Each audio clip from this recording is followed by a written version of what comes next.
चलो previous classes में हम लोगों ने पढ़ा क्या? हम लोगों ने पढ़ा मॉर्फोलॉजी होता क्या है? मॉर्फोलॉजी के बारे में हमने जाना। मॉर्फोलॉजी क्या होता है? स्ट्रक्चर एंड फॉर्म के बारे में जानना। जान किस बारे में है? Angiospermic plant. किसके बारे में? Angiospermic plant. बाबा एंजियोस्पर्म प्लांट को फ्लावरिंग प्लांट भी बोलते हैं। तो मैंने एक फिगर अभी बनाया आपको। लास्ट क्लास में इसके बेसिक फीचर्स के बारे में जानकारी मिली कि आखिर वो होता क्या है, पढ़ना क्या है, किस तरीके से, उसके पार्ट्स कितने होते हैं, क्या क्या है। नाउ वी क्लियर दैट कि हम लोगों ने सबसे पहले यहाँ पे एक फिगर बनाया। ये फिगर है आपका स्ट्रक्चर ऑफ अ प्लांट और ये पार्ट्स को शो कर रहा है कि क्या पार्ट्स है। तो जनरली वी नो दैट कि पार्ट्स ऑफ अ प्लांट में हम लोग अगर जब क्लियर करेंगे तो पार्ट्स ऑफ प्लांट क्या होता है? सबसे पहले पार्ट्स को दो भागों में बांट दिए। मैंने एक बांटा शूट सिस्टम, दूसरा बांटा रूट सिस्टम। ये शूट सिस्टम जो होता है ये बहुत सारे पार्ट को रखेगा जिसको वेजिटेटिव पार्ट भी हम लोग बोलते हैं, vegetative part of a plant. ठीक है, रूट सिस्टम में जनरली आएंगे सबसे पहले दो। रूट सिस्टम से नीचे से लेकर ऊपर की तरफ जाते हैं। रूट में आ जाता है टैप रूट और टैप रूट के साथ साथ इसके लैटरल ब्रांच रूट बन जाते हैं। If you talking about this is the main tap root और टैप रूट, और इसको प्राइमरी रूट भी हम लोग बोलते हैं टैप को। फिर यहां से जो निकलेगा सेकेंडरी, यहां से निकलेगा टर्शियरी, इस तरीके से। और यही सेकेंडरी टर्शियरी इसके लैटरल रूट में, तो लैटरल का मतलब बाद में होने वाले रूट जो कि रूट हेयर्स, और लास्ट में जब निकलेगा इसमें तो उसको रूट हेयर्स के रूप में हम लोग जानते हैं। रूट हेयर्स का बहुत बड़ा योगदान है, बहुत बड़ा काम है बाबू। ये वाटर का एब्जॉर्प्शन में हेल्प करता है, साथ साथ में ये रूट के एरिया को भी बढ़ाता है और साथ साथ में ये सॉइल को अच्छे से बाइंड करके रखता है। किसको रखता है? सॉइल को अच्छे से बाइंड करके रखता है। नाउ बोलो, एक मिनट रुक जाओ, बोलना ठीक है ना? आगे आते हैं, शायद तुम्हारा आगे डाउट क्लियर हो जाए, क्योंकि पहले बच्चे लोग बहुत ज्यादा एक्साइटेड हो जाते हैं कि ये चीज नहीं है, शायद हम बोल दे वो चीज, ठीक है ना? तो कीप पेशेंस, बीच में फिर आगे बोलिएगा, ठीक है? पूछा जाएगा, बीच में बोल दीजिएगा। नाउ यहाँ पे जब मैंने रूट सिस्टम खत्म कर दिया तो अब बचा हमारा शूट सिस्टम। शूट सिस्टम जैसे ही स्टार्ट करता है, यानी देखिएगा एक सीड का सीड ही होता है। शुरुआत में मैंने लिखा एक सीड का दो भाग होता है। क्या भाग होता है? एक होता है प्लीम्यूल और दूसरा होता है रेडिकल। ठीक है, प्लीम्यूल जो होता है वो स्टीम में बन जाएगा। द प्लीम्यूल, ठीक है ना, when it growth it become a steam. नहीं लिख सकते हैं? लिख सकते हैं सर? नहीं लिख सकते, बड़ी इजी कॉन्सेप्ट है। सीड व्हेन बिकम मैच्योर या when become it's growth it is a steam. तो ये क्या है? एक स्टीम है। यानी जब प्लीम्यूल बढ़ेगा, ग्रोथ करेगा तो स्टीम में कन्वर्ट होगा, रेडिकल बढ़ेगा तो वो रूट में कन्वर्ट होगा। ये है क्या? सीड। सीड को क्या बोलते हैं? Baby plant. क्या बोलते हैं? सीड को ऑलरेडी बेबी प्लांट। जब सीड जर्मिनेट होता है तो वो बेबी प्लांट में बनता है। सीड अभी नहीं पढ़ा है, अभी हम लोग चलेंगे धीरे धीरे, हम लोग का लास्ट सेक्शन होगा। नाउ यहाँ पे मैंने पढ़ा टाइप्स रूट के बारे में, क्योंकि रूट चल रहा था। टाइप्स ऑफ रूट, तो एक होता है टैप रूट जो मैंने डिस्कस कर दिया, एक होता है फाइब्रस रूट, यानी इसमें कोई मेन रूट नजर ही नहीं आएगा। ये सीधे रूट सब एकदम दम क्या होंगे? गुच्छे के जैसे बने होंगे और पूरे एक साथ, पूरे क्या होंगे एक साथ, ऐसे ऐसे। ये आपको मिलेगा व्हीट और राइस में, समझ में आया? यानी ये complete hairy like and long is connected to each other, not एक प्राइमरली एक बार में दिखेगा नहीं कि एक टैप रूट है। जैसे मैंने बोला कैरोट, तो carrot it is a type of root, तो ये क्या होता है? मेन रूट में रहता है, इसको बोलते हैं टैप रूट। और उसी के साथ कैरोट आप लोग खाए होंगे। गाजर जब मार्केट में ले जाते देखिएगा छोटा छोटा मोच भी निकला हुआ रहता है उसमें, जिसको हम लोग रूट हेयर बोलते हैं। क्या बोलते हैं? Root here. नाउ नेक्स्ट है एडवेंशियस रूट। हाँ, एडवेंशियस रूट। बहुआ एडवेंशियस मतलब होता है हेल्पिंग, एक तरीके से एडवेंशियस एक नाम हो गया। साथ साथ में एडवेंशियस रूट के तरीके से बहुत सारा, जैसे मैंग्रोव ये सब जो होते हैं ना, मैंग्रोव एरियाज में होने वाले, उसको एडवेंशियस बोला जाता है। मैं इसे क्लियर करूंगा। जनरली अगर देखा जाए तो टैप रूट यहाँ पे मेनली रूट दो प्रकार के, टैप रूट और फाइब्रस रूट के अकॉर्डिंग में ये एडवेंशियस रूट आ जाता है। रीजन ऑफ रूट मैंने रूट बना दिया यहाँ पे। क्या बनाया? रूट। एक मेन रूट है और रूट के इतने सारे रीजन होते हैं। तो सबसे पहला रीजन है आपका रीजन ऑफ मैचुरेशन। मैचुरेशन का मतलब क्या होता है? ठीक है ना, परिपक्व होना। अगर कोई सेल जब न्यू होता है तो वो सेल धीरे धीरे मैच्योर भी करता है, यानी वो बुढ़ाता भी है, यानी वो बड़ा भी होता है। ये देखिए कोई भी, हम ही लोग देख लीजिए, when we become born, जब हम लोग जन्म लिए, ठीक है ना, तो जन्म लिए तो हम लोग छोटे बेबी थे, फिर धीरे धीरे मतलब तुम बेबी छोटा थे, यानी कहा जाता है कि बचपन में तुम ऐसे थे कि तुमको अगर कोई ऐसे स्क्रैच लगा देता तो खून निकल जाता है। नहीं, बहुत बार आपने सुना होगा कि एकदम कोमल था, क्योंकि बच्चा कोमल ही होता है। धीरे धीरे वो मैच्योर होता है। फिर अभी दूसरा मार देना तो नहीं बढ़, कुछ नहीं होगा, कोमल नाम रखा जाता। सर मेरे गली में वो कोमल रहती है ना, मतलब अब तो मैच्योर हो गए, बच्चे में इतना थोड़ी निकलेगी। वो सब धीरे धीरे बड़ा होने का खान पान पे डिपेंड करता है। मतलब बचवा जैसा क्वेश्चन सर मेरे बंगल में गली में कोमल, अब कोमल नाम है सर, लेकिन फाइनल है। हाँ आई सर नहीं बोले कोमल नाम है, फाइनल है। फाइनल है, फाइनल तो उसको छूने के बाद पता चलेगा कि वो कोमल है कि क्या है। जाके छू के देखना तो। हाँ उसको टच करके देखना कोमल है, टच करके भी टच कर देगी। आइए रीजन ऑफ टच इलॉन्गेशन, करने लायक एक मिनट रीजन ऑफ इलॉन्गेशन मान के चलते हैं कि ये रूट है और ये रूट यहाँ से बढ़ रहा है, ठीक है। तो इसी बढ़ने वाले पार्ट को हम लोग बोलते हैं रीजन ऑफ इलॉन्गेशन। इलॉन्गेशन मतलब लंबा होना। तो यहाँ देखिए मैंने लिख दिया, देखिए ये रीजन ऑफ इलॉन्गेशन है, यानी सबसे पहले ये सबसे स्टार्टिंग बात किया है रीजन ऑफ मेरिस्टेमेटिक एक्टिविटी, ये थर्ड ले लिया है। बाबू मेरिस्टेमेटिक का मतलब मैंने लास्ट में ही बताया था कि वो सेल हमेशा बढ़ते जाएगा, यानी having totipotency, it's mean having ability to grow new cell, cell by cell. अब जब एक सेल है धीरे धीरे देखिए सेल बढ़ते जा रहा है, तो ये लंबा हो रहा है कि नहीं हो रहा है, हो रहा है ना। तो रीजन ऑफ इलॉन्गेशन यहाँ पे बात कर रहा है, this is the region of elongation.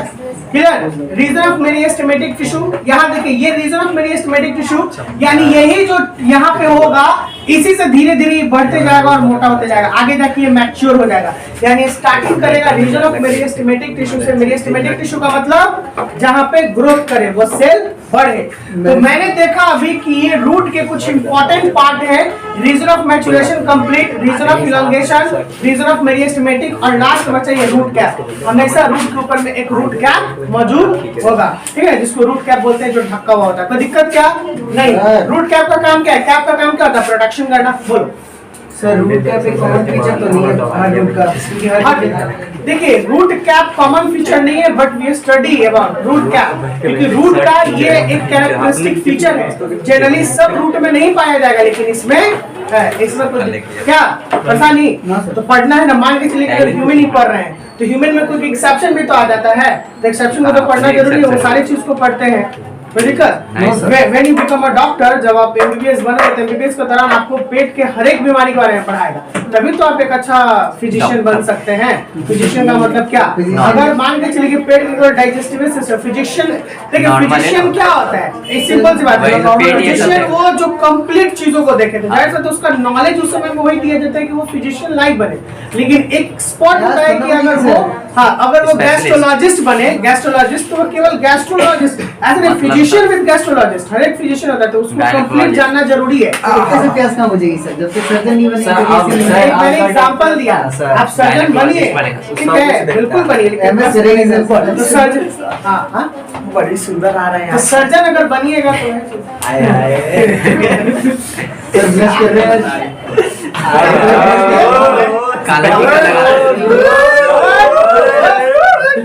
लगता है कि वाकई देखते हैं, लग रहा है ना कि हमारे चेष्टा कर रहे हैं।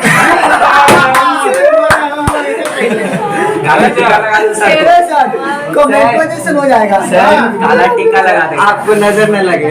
सही बोला, आपको काला टीका लगा देते हैं। लगा के आइए, भारी से लगा देंगे। भाग रहा है नजारा ना लगा रे डैनिया।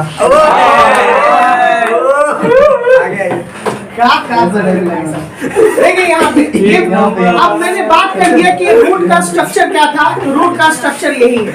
नाउ रूट का और क्या काम है, तो रूट मॉडिफाइड हो जाता है। मॉडिफाइड का मतलब कोई भी जो चीज होता है वो मॉडिफाइड हो जाता है। कि जस्ट मैंने प्रीवियस क्लासेस में भी आपको बताया, जब मैंने आपको बताया मैमेलिया, मैमेलिया से पहले मैंने एप्स बताया था, एप्स में उसका फोर लाइन किसमें मॉडिफाइड हो गया? विंग्स में, ठीक है ना। और फिर मैमल्स में उसका फोर लाइन किसमें चेंज हो गया? लिम्स में, यानी वो दौड़ने में, पकड़ने में, इन सब चीजों में वो हेल्प करता है और काम करता है। नाउ देखिए इसके मॉडिफिकेशन, यानी इसका मतलब होता है परिवर्तन।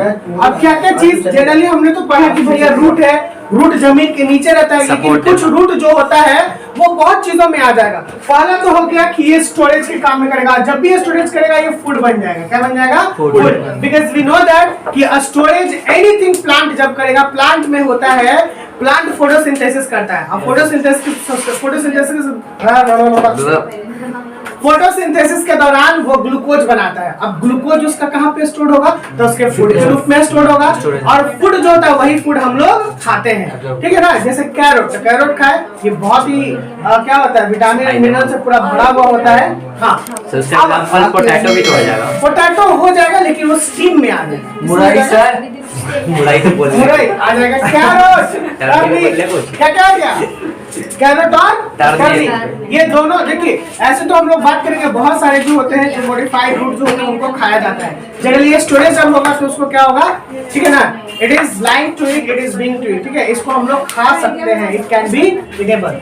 नाउ क्रॉप रूट, क्रॉप का मतलब होता है सपोर्ट, नाम से ही क्लियर, मैंने लिख दिया यहाँ पे बनियान ट्री। बनियान ट्री जब होता है तो उसके पेड़ में देखिएगा कि पेड़ कैसे पूरे ऐसे से लटके रहेंगे। हाँ सर, पकड़ के झूल जाते हैं। हाँ, जिसको झूलते भी है बनियान ट्री। और ऐसा भी मानते हैं कि बनियान ट्री से ये जो निकलता है ना, it is like a root, और इसी से फिर नया बनियान ट्री हो जाएगा। जहाँ बनियान ट्री होता है तो उसका एक पूरा बगीचा होता है, पूरा बगीचा होता है बनियान का, एक हो जाएगा फिर दूसरा बनियान हो जाएगा, फिर हो जाएगा। लेकिन देखिए, क्योंकि ये रूट है,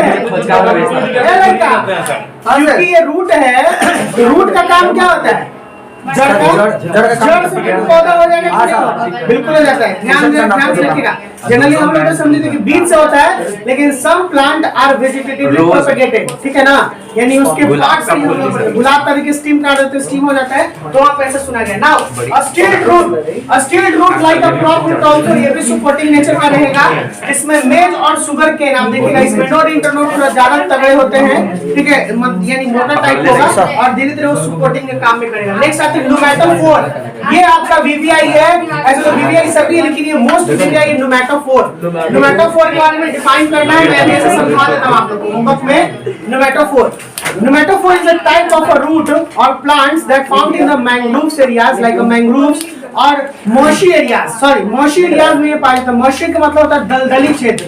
तो दलदली क्षेत्र में जो पेड़ पौधे पाए जाते हैं, तो उन दलदली क्षेत्र में पता है वो पूरा मड जम जाता है। क्या जम जाता है? मड। और मड के वजह से उसमें ऑक्सीजन उसके रूट तक नहीं पहुंच पाता है, तो इस प्रकार के रूट को बाहर की तरफ निकलना पड़ता है, ठीक है, मेन ऊपर की तरफ ऐसे निकलेगा। ऐसे तो पेड़ यहाँ पे है ही है, और यहाँ से जड़ है, और इस जड़ के फिर बाहर निकल के ये अपना पूरा झाड़ी बना देगा ऐसे ऐसे। इसीलिए जो मैंग्रोव्स इलाका होता है उसमें जाना बहुत खतरनाक होता है, क्योंकि अगर उसके झाड़ी में फंस जाएगा तो फिर निकल नहीं पाएगा। एक तो दलदली होता ही है, साथ साथ उसके पौधे से क्यों, तो इसके जो जड़ बाहर निकलते हैं ना, वो रेस्पिरेशन करने के लिए, किसके लिए? रेस्पिरेशन, यानी सांस लेने के लिए वो बाहर निकलते हैं। उसी प्रकार के पौधे को बोला गया नेमेटोफोर। ये राइजोफोरा है, ये मैंग्रोव प्लांट में होता है। राइजोफोरा, मैंग्रोव प्लांट कहाँ पे होते हैं? मर्शी एरियाज, मर्शी यानी दलदली क्षेत्र, ये याद रखना है, पूछेगा, ठीक है। नुमेटोफोर भी पूछ सकता है, नुमेटोफोर एग्जांपल मैंग्रोव, ठीक है, या फिर राइजोफोरा। स्टीम, क्या आया? स्टीम। बहुत स्टेम के बारे में बात करें तो स्टेम में देखिए, इसका जो तना होता है ये पूरा पार्ट को रखे हुए है, जिसको सूट सिस्टम का एक पार्ट होता है। किसको? इसको सर नहीं दिख रहा है, बोल रहा है। उसके देख रही थी सर। अच्छा, दिस स्टेम नान बच्ची है सर, नान स्टेम।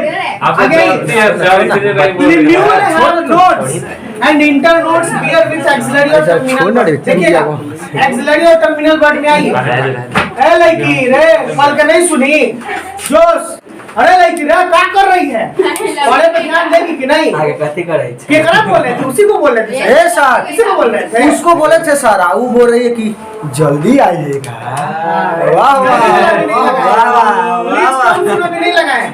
ए सर, पढ़ते पढ़ते पता है अब गोलू को निकाल देंगे ना सर। इंपॉर्टेंट से निकल जाएगा उस दिन अरे ऐसे छुए डाले का डेंजर है। ऐसा अभी गोली बंदूक निकाल देंगे वो गैंगस्टर दे। ऐसे नहीं बोल।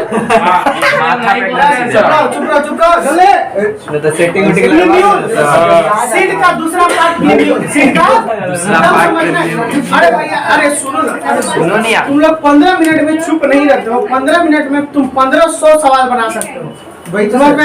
यही चुप नहीं रहोगे तो तुम लोग बलंदर ऐसे निकल जाएगा सर। कंपटीशन तो निकल खाली तुम ध्यान से सुन लोगे ना, इससे बहुत सारा क्वेश्चन आएगा। सुनोगे नहीं तो फिर वही तो आज सर तो पढ़ा रहे हैं, कोई भी नहीं कर रहा है। ध्यान सुनो, 10 मिनट तो सुन लो, 10 मिनट से थोड़ी जाएगा। अरे ना सर, पढ़ लिख के आईएएस बन जाएंगे ना। कहाँ करोगे तो पता चलेगा। ब्याह करेंगे सर। सर साथ में करेगा कल पत्र देख The steam बाबू सीड के 2 पार्ट, एक था रेडिकल, दूसरा था प्लीम्यूल। रेडिकल मैंने पढ़ लिया, प्लीम्यूल के बारे में पढ़ना। प्लीम्यूल क्या लेके आ रहा है? प्लीम्यूल आ रहा है हैव नोड्स। अब पकड़ रहे हैं, देखिए सर नोड्स क्या बात कर रहे हैं सर। देखिए ये है आपका स्टीम, तो स्टीम में जो ये बीच वाला भाग होता है इसको बोलते हैं नोड, ठीक है। अब बाबू ये बात कर रहा है आगे internodes bear with the axillary and terminal. और इंटरनोड्स देखिए जैसे ये नोड्स और इसके बीच का भाग हो जाता है इंटरनोड, ठीक है, बीच वाला। अब यहाँ से निकल जाएगा तो ये टर्मिनल हो जाएगा। क्या हो जाएगा? टर्मिनल। टर्मिनल तो सोचते ना कि वो मूव कर जाएगा, भाई एक्सिलरी, और ये वाला ऊपर पोर्शन जाएगा तो एक्सिलरी, और इधर जाएगा तो टर्मिनल। ये नोड और इस नोड के बीच वाले भाग को इंटरनोड। समझ में आया? क्लियर है? नेक्स्ट आइए, यहाँ पे अब काम क्या किया, यही है स्टीम का एक portion. The steam consist, the steam is, ठीक है ना, the steam is a part of plumule when the plumule is grows and it have the nodes and internodes bear with axillary and terminal bud। Steam खत्म, ये definition था steam का। Next आते हैं steam का काम क्या होगा भैया? मॉडिफिकेशन ये भी करेगा जैसे रूट किया। तो सबसे पहले स्टोरेज करेगा पोटैटो, जिंजर, टर्मरिक, मैंने बात किया। पेरेनेशन का मतलब होता है वो सदाबहार, पेरेनेशन का मतलब 12 मासी। क्या होता है पेरेनेशन का मतलब? 12 मासी, सदाबहार यानी सदाबहार कहने का मतलब ये हमेशा 12 महीना इसका यूज होगा। वो आलू कभी खत्म हुआ है क्या? नहीं सर। 12 महीना से आलू खत्म हो गया। मेरे घर में भी खत्म होता है। अरे खत्म का मतलब वो खत्म हो गया, फिर जाके ऐसे खत्म नहीं था। इसको बोलते हैं पेरिनेशन, यानी जो उगाया जाता है हमेशा 12 मासी, यानी फॉर 12 मंथ। नेक्स्ट आता है टेंड्रिल, एक्सिलरी बर्ड। ये देखिए टेंड्रिल बात की, वो टेंड्रिल जो होता है वो लत्तर होता है, ठीक है ना। और ये सबसे पहले एक्सिलरी बर्ड से बढ़ेगा। किससे बढ़ेगा? एक्सिलरी बर्ड से। ये क्वाइल करेगा जो कि सपोर्टिंग नेचर का होता है। किसके नेचर का? सपोर्टिंग। कुकुम्बर ले लीजिए, वाटरमेलन ले लीजिए, जो भी वाटर जो होता है ना, या फिर लौकी ले लीजिए जिसको गार्ड हम लोग बोलते हैं, वो लत्तर ही होता है, वो धीरे धीरे बढ़ता है और उसमें फ्रूट सर गांव में लगा देते हैं वाटरमेलन एलाई का वाटरमेलन तुमको। थॉर्न्स का मतलब कांटा। क्या हो गया? कांटा। एक्सिलरी बर्ड आगे चेंज होके ये सिट्रस में आप देखिएगा कि ये प्रोडक्शन के लिए काम में आते हैं। थॉर्न्स हमेशा कांटा में आता है। किसमें आता है? थॉर्न्स। थॉर्न्स हमेशा कांटा। ए बाबू कैक्टस आप देखिएगा, इसमें कैक्टस जनरली बात करें। चलिए आते हैं आगे, ये तीनों में फ्लैटनेट स्टीम। स्टीम जो होगा फ्लैटनेट यानी इस तरीके से चपटा आ जाएगा, ऐसे बनेगा इसका स्टीम। ये स्टीम का पार्ट है, वो अपोन्शिया में मिलेगा। अपोन्शिया, अपुंशिया भी एक कैक्टस का टाइप ही होता है। अपुंशिया लड़का अपुंशिया कैक्टस का टाइप होता है। देखो अपुंशिया को देख लिए ना, दिखाने की जरूरत नहीं ना है, ऐसे वीडियो में फिगर डाल देंगे, ठीक है। वेजिटेटिव प्रोपेगेशन, ये ग्रास, जैस्मिन और बनाना। हाँ बिल्कुल। तो इसमें देखिए ना बाबू, अपुंशिया में ऐसे ऐसे जैसे कांटा है, देखिए ये कांटा है, ठीक है। लेकिन कांटा तो उसको प्रोडक्शन के लिए जनरली थॉर्न्स बन जाते हैं। लीव्स जो होता है किसी देखिएगा, थॉर्न्स एक्सिलरी बर्ड में होगा, सिट्रस फ्रूट में पाए जाएंगे, सिट्रस में प्रोडक्शन में काम में आएंगे। फ्लैटनेट स्टीम, अपुंशिया फोटोसिंथेसिस करेगा, ठीक है। और वेजिटेटिव प्रोपेगेशन, वेजिटेटिव प्रोपेगेशन का मतलब क्या? वेजिटेशन ग्रो कर जाएगा, ठीक है। ये one plant for other, grass, jasmine और बनाना। लड़की का नाम है। चलो बच्चे लोग सर जो नहीं देखे हैं लाइक कमेंट करो। Thank you sir. मिलते हैं, बाय। चलो जाओ चलो।